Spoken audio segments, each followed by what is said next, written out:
64 اسم اولیه و مهم در زبان انگلیسی، لطفاً همراه باشید.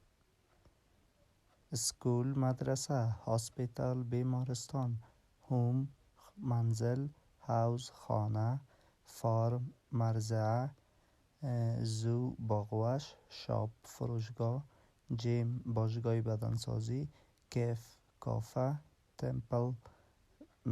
معبد، چرچ کلیسا، موسکی مسجد، موزیم موزه، یونیورسیتی دانشگاه، لایبرری کتابخانه، ستیشن ایستگاه، مادر، فادر پدر، سیستر خواهر، برادر، بای پسر، گرل دختر، من مرد، وومن زن،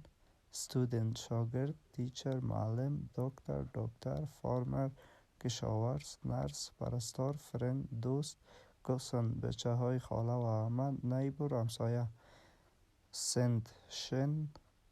گلاس لیوان، بایک دوچرخه، بیت تخت خواب، سوفا کاناپه، گلاسز عینک، کلودز لباس، کار ماشین، باکس جعبه، اپل سیب ها، بوک کتاب، چیر صندلی، بال توپ، بوت قایق، بیل زنگ، کت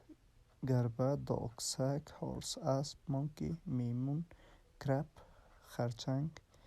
گریف زرافه، برد پرنده، شیپ گوسفند، هن مرغ،